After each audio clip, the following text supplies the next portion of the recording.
अस्सलाम वालेकुम, मैं हूं अब्दुल्ला उवैस अंसारी और आप देख रहे हैं स्टॉक जर्नल। हम आज स्टॉक मार्केट के बारे में बात करेंगे और टेक्सटाइल इंडस्ट्री के एक कंपनी के बारे में बात करेंगे जो इमेज पाकिस्तान लिमिटेड के नाम से जानी जाती है। इससे पहले कुछ बात करते हैं पाकिस्तान की टेक्सटाइल इंडस्ट्री के हवाले से कि जो पाकिस्तान की सबसे बड़ी मैन्युफैक्चरिंग इंडस्ट्री है, और साथ ही साथ ये देखा जाए तो एशिया में टेक्सटाइल कमोडिटीज़ की बात करें तो पाकिस्तान जो है 8वां बड़ा जो है इसका एक्सपोर्टर है। साथ ही साथ टेक्सटाइल इंडस्ट्री पाकिस्तान की जीडीपी में तकरीबन 8.5% के करीब जो है कंट्रीब्यूट करती है, और उसके अलावा तकरीबन 45% लेबर फोर्स पाकिस्तान की जो है वो टेक्सटाइल सेक्टर से मुंसलिक है। इसके अलावा अगर साथ में ये भी देखें कि पाकिस्तान में कितनी कंपनीज़ मौजूद हैं जो रजिस्टर्ड हैं, तो तकरीबन 423 के करीब कंपनीज़ हैं जो टेक्सटाइल सेक्टर से जो है मुंसलिक हैं, जिसमें से तकरीबन 5% कंपनीज़ वो स्टॉक मार्केट के अंदर लिस्टेड हैं। जो टेक्सटाइल सेक्टर्स के जो मुख्तलिफ चैलेंजेस हैं उनमें ये कि बात की जाती है पावर जनरेशन के हवाले से या एनर्जी के हवाले से बात करें तो ये पाकिस्तान की टेक्सटाइल इंडस्ट्री के लिए जो काफ़ी बड़े थ्रेट्स हैं, लेकिन सी पैक की वजह से इन थ्रेट्स को तकरीबन 70% के करीब इसके अंदर जो है कमी नज़र आई है, और ये पाकिस्तान की टेक्सटाइल इंडस्ट्री को जो एक बूस्ट प्रोवाइड करने में जो है सी पैक के प्रोजेक्ट्स हैं वो इसको बूस्ट प्रोवाइड करने में जो है काम आ रहे हैं। तकरीबन 33 बिलियन की इन्वेस्टमेंट एक्सपेक्टेड है और सी पैक के अंदर, जो जिसका इनडायरेक्टली इफेक्ट जो है इनडायरेक्टली और डायरेक्टली दोनों तरह से इफेक्ट टेक्सटाइल सेक्टर के ऊपर आएगा। हम बात करें इमेज पाकिस्तान लिमिटेड की, जो कि ट्राई स्टार पॉलिस्टर के नाम से पहले जानी जाती थी। 1990 में ट्राई स्टार पॉलिस्टर के नाम से जो है रजिस्टर की गई थी, और ट्राई स्टार पॉलिस्टर ने जो है अपना एक ब्रांड लॉन्च किया था जो कि इमेज के नाम से था, और फिर बाद में इसी साल रवां साल जो है अप्रैल के अंदर कंपनी ट्राई स्टार पॉलिस्टर से जो है इमेज के नाम पे जो है कन्वर्ट हो गई है। हम यहाँ पे अगर पिछले साल की ऑडिटर्स रिपोर्ट के बारे में बात करें, इंडिपेंडेंट ऑडिटर्स रिपोर्ट के बारे में, तो उसमें एक अनक्वालिफाइड ओपिनियन दी गई थी ऑडिटर्स की जानिब से, जो कि कंपनी के लिए अच्छी बात नहीं है। और उसमें ये बताया गया था कि तकरीबन जो है 135 मिलियन की अमाउंट वो एनआईटी के अंदर जो है कंपनी ने इन्वेस्ट की हुई है, एनआईटी यूनिट्स के अंदर, लेकिन उसकी कोई वेरिफिकेशन मौजूद नहीं है, जिसकी वजह से एक क्वालिफाइड ओपिनियन दी गई थी। साथ ही साथ जो है कंपनी ने डिविडेंड्स के लिए, जो अनक्लेम डिविडेंड्स होते हैं, उसके लिए कोई अलग से बैंक अकाउंट मेंटेन नहीं किया था, तो उस वजह से ये 2 पॉइंट्स से क्वालिफाइड ओपिनियन दी गई थी। और साथ ही साथ जो है एक और वजह जो कि इसके अंदर नज़र आई कि कोई भी प्रोविजंस एनआईटी की जो इन्वेस्टमेंट की गई थी उसकी कोई भी प्रोविज़न जो है कंपनी ने बुक नहीं की थी। कंपनी के जो अकाउंटेंट्स हैं, चार्टर्ड अकाउंटेंट्स जो कि ऑडिटर्स हैं, वो फिरोज़ शरीफ तारिक एंड कंपनी के जो है इंडिपेंडेंट ऑडिटर्स हैं। बात करेंगे अगर हम कंपनी की फाइनेंशियल स्टेटमेंट्स के हवाले से फाइनेंशियल परफॉर्मेंस के ऊपर बात करते हैं, तो पिछले साल के मुकाबले में कंपनी की फाइनेंशियल परफॉर्मेंस काफ़ी बेहतर रही है। अर्निंग पर शेयर जो है पिछले साल 0.39 पैसा पर शेयर जो है रिकॉर्ड किया गया था, लेकिन इस साल जो है अभी जो फाइनेंशियल रिजल्ट्स कल अनाउंस किए गए हैं तो उसमें कंपनी की अर्निंग तकरीबन 2 रुपये 2 पैसे रिकॉर्ड की गई है। और अगर यहाँ पे हम सेल्स की बात करते हैं तो सेल्स पिछले साल तकरीबन 403 मिलियन जो है रिकॉर्ड की गई थी, और इस साल इसमें तकरीबन 150% इजाफा, तो उसके बाद तकरीबन 1 बिलियन के करीब जो है कंपनी की सेल्स रिकॉर्ड की गई। सेल्स के हवाले से हम बात करें तो पिछले साल और 2020 की हम बात करते हैं तो पूरी दुनिया में पेंडेमिक कोरोना वायरस जो है पूरी दुनिया में फैला, जिसकी वजह से पूरी दुनिया की इंडस्ट्री सारी चीज़ें जो है उससे इफ़ेक्ट हुई थी। और ख़ास तौर पे ये सीज़न वो था, मार्च का जो सीज़न था पाकिस्तान में बात करते हैं तो वो स्प्रिंग समर सीज़न था, और कंपनी के लिए एक सेल्स का जो होता है पीक सीजनल बाइंग जो है इसी सीज़न के अंदर होती है। ख़ास तौर पे फैब्रिक्स और गारमेंट्स की बात करें तो मिड मार्च के अंदर लॉकडाउन किया गया था, जिसकी वजह से कंपनी की सेल्स काफ़ी ज़्यादा इफेक्ट होनी थी, लेकिन उसमें कंपनी ने थोड़ी सी जो चेंजेस लेके आए और डिजिटल ऑपरेशंस जो हैं उसको कंटिन्यू किया गया, और जो यानी कि दुनिया में जो ट्रेंड जिस तरह से चल रहे हैं साथ ही साथ उसको फॉलो किया गया और डिजिटल ऑपरेशंस की तरफ आए, और अपनी जो वेबसाइट है उनकी स्पीड्स वगैरह को उन्होंने जो है अच्छा किया, जो प्रोडक्ट इमेजरी थी उसको अच्छा किया, चेकआउट का तरीके का जो है बड़ा आसान रखा, और साथ ही साथ जो है डिलीवरी प्रपोजिशंस जो है उनमें काफ़ी बेहतरी लेके आए, तो जिसकी वजह से कंपनी की सेल्स 2020 में 308 के करीब थी, और उसके बाद बढ़ के वो 403 मिलियन जो है बढ़ के यहाँ तक पहुँच गई और 2021 के अंदर 150% इजाफे के साथ जो है 1 बिलियन पे कंपनी की सेल्स रिकॉर्ड की गई है। और इसके अलावा अगर हम ये देखें कि कंपनी के जो आउटलेट्स हैं उसके अंदर कस्टमर्स का फुटफॉल काफ़ी कम रहा, लेकिन कंपनी ने जो है उसको जो डिजिटल ऑपरेशंस हैं उसके ज़रिए इसको कवर किया गया। मॉल ओनर्स जो थे उन्होंने 2020 में जितने भी आउटलेट्स थे, डिफरेंट आउटलेट्स थे, उनको रिलीफ दिया, लेकिन उसके बावजूद कंपनी ने कॉशियस मेजर्स लेते हुए अपने प्रोग्राम्स जो हैं, जो भी ऑपरेशंस, उनको डिजिटल ऑपरेशंस की तरफ जो है लेकर गई है company. Cost of good sold की बात करते हैं तो उसमें भी तकरीबन 200% के करीब इजाफा हुआ। कंपनी की सेल्स में अच्छा खासा इजाफा हुआ, तो ज़ाहिर सी बात है कंपनी की कॉस्ट ऑफ गुड सेल्स में भी जो है उसका इम्पैक्ट नज़र आ रहा है। तकरीबन 200% के करीब इजाफा हुआ है इसमें। और प्रॉफिटेबिलिटी की बात करें तो ग्रॉस प्रॉफिट उसमें तकरीबन 100% का इजाफा हुआ और 442 मिलियन कंपनी का ग्रॉस प्रॉफिट रिकॉर्ड किया गया। ऑपरेटिंग एक्सपेंस की बात करें तो जिस तरह से sales, cost of good sold जो है उनमें इजाफा हुआ है, उस हिसाब से कंपनी की ऑपरेटिंग प्रॉफिट्स में उस तेज़ी से इजाफा नहीं हुआ। कंपनी ने मेजर्स लिए, एडमिनिस्ट्रेटिव एक्सपेंसेस थे, ऑपरेटिंग एक्सपेंसेस थे, उनको कंट्रोल किया और तकरीबन 62% का इजाफा हुआ और 242 मिलियन पे जो है कंपनी के ऑपरेटिंग एक्सपेंसेस जो है रिकॉर्ड किए गए हैं। ऑपरेटिंग प्रॉफिट की बात करते हैं यहाँ पे, जो इसके अंदर तकरीबन 205% इजाफा देखने में नज़र आया है। 2020 के अंदर 65 मिलियन कंपनी के ऑपरेटिंग प्रॉफिट से और 2021 में तकरीबन जो है 200 मिलियन के करीब कंपनी के ऑपरेटिंग प्रॉफिट्स जो है रिकॉर्ड किए गए हैं। अदर इनकम की बात करते हैं तो उसमें भी मामूली सा इजाफा हमें देखने में नज़र आया है। 56 मिलियन के करीब अदर इनकम थी कंपनी की 2020 के अंदर और इस साल जो है 2021 में तकरीबन 78 मिलियन जो है कंपनी की अदर इनकम रिकॉर्ड की गई है, जिसमें 40% इजाफा हुआ है। साथ ही साथ फाइनेंस कॉस्ट की बात करें तो फाइनेंस कॉस्ट में भी कंपनी का तकरीबन 44% का इजाफा हुआ और 24 मिलियन के करीब जो है कंपनी की फाइनेंस कॉस्ट थी 2020 के अंदर और 2021 में तकरीबन 35 मिलियन कंपनी की फाइनेंस कॉस्ट जो है रजिस्टर की गई है। और इसमें ज़ाहिर सी बात है इजाफा जो देखने में नज़र आता है, कंपनी की सेल्स में इजाफा हुआ, कॉस्ट ऑफ गुड सोल्स में इजाफा हुआ, तो कंपनी ने जो है कुछ बोरिंग भी ज़रूर की होगी अपने ऑपरेशंस के लिए और उनको मेंटेन करने के लिए, तो उसकी वजह से ये फाइनेंस कॉस्ट के अंदर भी इजाफा देखने में नज़र आता है। हम बात करेंगे प्रॉफिट आफ्टर टैक्स की, यानी कि नेट प्रॉफिट की बात करें तो उसमें एक नुमाया इजाफा यहाँ पे देखने में नज़र आता है। 2020 में 22 मिलियन जो है कंपनी की प्रॉफिटेबिलिटी रही है। नेट प्रॉफिट्स कंपनी ने 2020 में 22 मिलियन रिकॉर्ड किए, लेकिन यहाँ पे तकरीबन 400% इजाफे के साथ कंपनी के ग्रॉस प्रॉफिट्स मैं नेट प्रॉफिट्स की बात करूँगा, कंपनी के नेट प्रॉफिट्स 400% इजाफे के बाद 115 मिलियन, जो कि अच्छा खासा, यानी कि 4 गुना जो है इसमें इजाफा हुआ है और 115 मिलियन कंपनी के gross profits, net profits record किए गए। एक आपके सामने जो है एक चार्ट है जो कि कंपनी की सेल्स, ग्रॉस प्रॉफिट्स और नेट प्रॉफिट्स को जो है उसके कंपैरिजन जो है देते हुए नज़र आता है। यहाँ पे आप अगर देखें 2015 के मुकाबले में 2021 की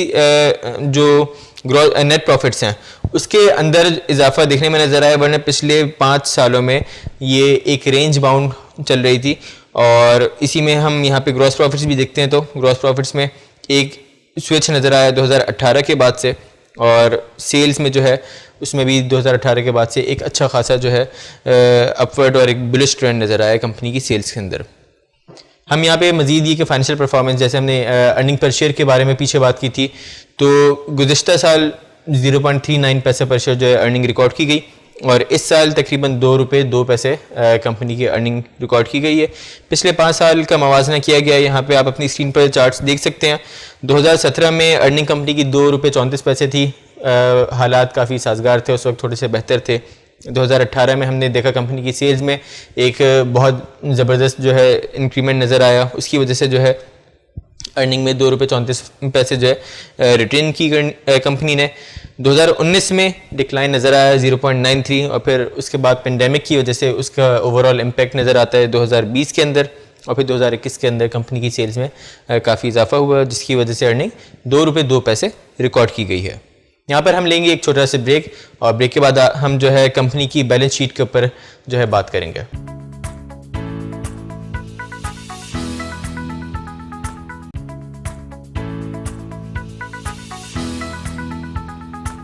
वेलकम बैक। हम यहाँ पे बात करेंगे कंपनी की बैलेंस शीट के ऊपर, यानी कि जो फाइनेंशियल पोजीशन है उसके ऊपर बात करेंगे। कल कंपनी ने अपने रिजल्ट्स अनाउंस किए हैं, लेकिन उसके अंदर चूँकि अभी रिजल्ट्स अनाउंस किए गए हैं और एक एनुअल रिपोर्ट जो है प्रॉपर, जो है एक ऑडिटर्स रिपोर्ट भी इशू अभी फ़िलहाल नहीं हुई है, तो बैलेंस शीट हमारे पास जो 2019 और 2020 उसका एक कंपैरिजन आपके सामने पेश करेंगे। शेयर होल्डर्स इक्विटी जो है 2019 के मुकाबले में तकरीबन 2.5% का इजाफा हुआ। 2020 में तकरीबन 1 बिलियन के करीब शेयर होल्डर्स इक्विटी थी कंपनी की। और अगर लाइबिलिटीज़ की बात करते हैं तो लाइबिलिटीज़ में तकरीबन 100% इजाफा हुआ और टोटल एसेट्स के अंदर तकरीबन 13% इजाफा हुआ। यहाँ पे लाइबिलिटीज़ में बात करें तो मेजर पोर्शन जो नज़र आता है लाइबिलिटीज़ का, वो एक तो लॉन्ग टर्म लोन्स हैं जिसके अंदर एक अच्छा खासा जो है स्विच नज़र आया, अच्छा खासा इम्पैक्ट जो है बढ़ता हुआ नज़र आता है इसमें। लॉन्ग टर्म लोन्स 2019 में तकरीबन 40 मिलियन के और 2020 के अंदर तकरीबन 92 मिलियन के लॉन्ग टर्म लोन्स थे। तकरीबन 130% का इजाफा इसमें हुआ। साथ ही साथ कंपनी ने एक मुशारका फैसिलिटी अवेल की हुई थी जिसके अंदर भी डिमिनिशिंग मुशारका फैसिलिटी, तो उसकी वजह से कंपनी की लाइबिलिटीज़ में जो थोड़ा सा एक कमी नज़र आई है। गुज़िश्ता साल जो है 126 मिलियन और इस साल तकरीबन जो है 69 मिलियन कंपनी की डिमिनिशिंग मुशारका फैसिलिटी के अंडर जो है लाइबिलिटी कम होते हुए नज़र आई है। तकरीबन 45% की ये कमी है। हम बात करेंगे अगर करंट लाइबिलिटीज़ की, तो जो ट्रेड पेबल्स हैं उसमें तकरीबन 100% इजाफा हुआ। और उसी के अंदर अगर देखा जाए तो जो नॉन करंट लाइबिलिटी है उसका पोर्शन जो करंट लाइबिलिटी के अंदर है वो तकरीबन उसमें 400% इजाफा होते हुए नज़र आता है, यानी कि ये यहाँ से लाइबिलिटी कम होती जाएगी और लॉन्ग टर्म लाइबिलिटी से जो है कम होके यहाँ करंट लाइबिलिटी के अंदर आती जाएगी। इसमें 400% इजाफा हुआ। गुज़िश्ता साल 11.5 मिलियन और इस साल जो है तकरीबन 57.5 मिलियन कंपनी की करंट पोर्शन है नॉन करंट लाइबिलिटी का। अनक्लेम डिविडेंड जो है कंपनी के गुज़िश्ता साल तकरीबन 24 मिलियन के करीब थे, जिसमें कुछ कमी आई है। तकरीबन 20 मिलियन के करीब जो है कंपनी के अनक्लेम डिविडेंड्स हैं। ओवरऑल कंपनी की टोटल लाइबिलिटी जो है उसमें 13% इजाफा हुआ है। साथ ही साथ टोटल एसेट्स की बात करें तो उसमें भी जो है चूँकि टोटल शेयर होल्डर्स इक्विटी और लाइबिलिटी उसमें 13.5% का इजाफा हुआ, तो टोटल एसेट्स के अंदर भी इतने का ही इजाफा हुआ। मेजर पोर्शन जो है वो प्रॉपर्टी प्लांट इक्विपमेंट के अंदर है जिसके अंदर कुछ कमी आई है तकरीबन 3% की और 614 मिलियन से कम होके 590 मिलियन पे प्रॉपर्टी प्लांट इक्विपमेंट रिकॉर्ड किए गए हैं। कुछ फिक्स्ड एसेट्स कंपनी ने डिस्पोज ऑफ किए हैं। अब लॉन्ग टर्म इन्वेस्टमेंट देखें तो उसमें भी थोड़ा सा इजाफा हुआ है, तकरीबन 2% का इजाफा, और 134 मिलियन कंपनी के लॉन्ग टर्म एसेट्स जो है इन्वेस्टमेंट्स रिकॉर्ड की गई है। ये नॉन करंट एसेट्स की हम बात कर रहे थे। साथ ही साथ करंट एसेट्स की बात करेंगे तो उनमें इजाफा हुआ है। स्टॉक इन ट्रेड यानी कि जो रॉ मटेरियल्स हो गए हैं साथ में, या उसके अलावा जो इन्वेंट्री है तो उनके अंदर भी इजाफा हुआ है तकरीबन 38.33% का, और 764 मिलियन पे कंपनी का स्टॉक इन ट्रेड है। ट्रेड डेटर्स जो कि अनसिक्योर्ड एडवांसेस हैं कंपनी की तरफ से, उसमें 29% का इजाफा हुआ, 101 मिलियन पे 2020 में रिकॉर्ड किए गए। और कैश और बैंक बैलेंस की बात करते हैं तो उसमें तकरीबन 92% की कमी इसमें देखने में नज़र आई है, और जो कि कंपनी के लिए एक लिक्विडिटी की इशू पैदा कर सकती है। गुज़िश्ता साल 2019 27 मिलियन कंपनी के कैश और बैंक बैलेंसेस थे जो कि 2020 में 92% से कम होकर 2 मिलियन पे रिकॉर्ड किए गए हैं। यहीं पे आपके सामने एक स्क्रीन पे एक चार्ट आपके सामने नज़र आ रहा होगा जो कि टोटल एसेट्स और टोटल लाइबिलिटीज़ गुज़िश्ता 5 सालों की जो है एक परफॉर्मेंस दिखा रहा है। 5 सालों के अंदर जो है कंपनी के टोटल एसेट्स के अंदर अच्छा खासा इजाफा जो है होते हुए नज़र आया। 750 मिलियन से बढ़ के ये तकरीबन 1600 मिलियन के करीब कंपनी के टोटल एसेट्स थे, और यहीं पर टोटल लाइबिलिटीज़ के अंदर भी इजाफा होते हुए नज़र आया जो कि 250 मिलियन से बढ़ के तकरीबन 500 मिलियन या 550 मिलियन के करीब जो है कंपनी की टोटल लाइबिलिटीज़ रिकॉर्ड की गई हैं। एक फंडामेंटल चार्ट है जो कि कंपनी की प्राइस हिस्ट्री के ऊपर है, जो कि ट्राई स्टार पॉलिस्टर जब थी कंपनी और उसके बाद इमेज में कन्वर्ट होने के बाद ये गुज़िश्ता जो है 1 साल का बल्कि 2 साल का 2019 जनवरी से हम यहाँ पे एक प्राइस मूवमेंट देखते हैं। तो उसमें कंपनी की प्राइस पहले रेंज बाउंड चलती थी जो कि 10 रुपये से कम भी हुई, और फिर उसके बाद देखिए